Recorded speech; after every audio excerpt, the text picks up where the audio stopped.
ኤሲሲኤ ለኦዲት ያገለግላል ነገር ግን የኦዲት ኳሊፊኬሽን ብቻ እንዳልሆነ እናውቀዋለን እና ኤሲሲኤን መማር ያለበት ማን ነው ከሚለው እንጀምር በጣም ደስ ይለኛል ምንድነው መሰለ ሚሊዮን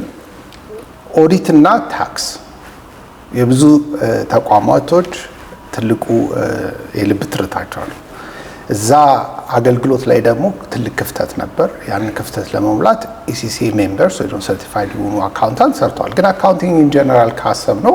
የሚያወራው ስለ ኦዲቲንግ እና ስለ ታክስ ብቻ አይደለም ስለዚህ የብዙ የቢዝነስ ኤሪያዎችን አካውንቲንግ እንደሚነካ እናውቃለን ኤሲሲኤ ውስጥ ሁለት ኮርስ ልትወስድ ትችሉ ይሆናል ግፋቢል ከ14ቱ ከምትወስዳቸው ፈተናዎች ውስጥ ሁለት አንደኛውም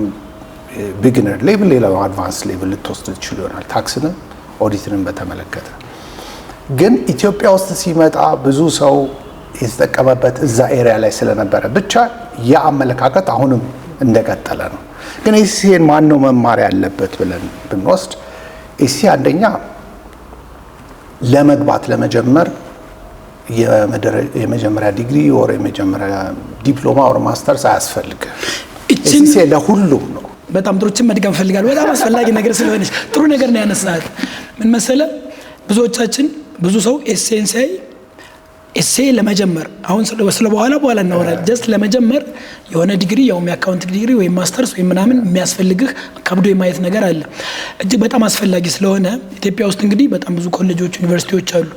ከነዚህ ጋር አብሮ ለመስራት ከዛ በታችም ካዩ ስኩሎችም ጋር አብሮ ለመስራት አሁን ያልካት ነገር ጠቃሚ ስለሆነች እንደገና ድገማት ግልጽ ላድርገው ኤሲሲኤ አካዳሚክስ አይደለም የሙያ ብቃት ሰርቲፊኬሽን ስለዚህ አንተ ምንም አይነት ባክግራውንድ ይኑርህ መሰረታዊ ሂሳብ ከቻልክ መሰረታዊ ቋንቋ እንግሊዘኛ ከቻልክ ለመማር ትችላለህ ሙያ ነው የምታጠና ያለው አካዳሚክስ አይደለም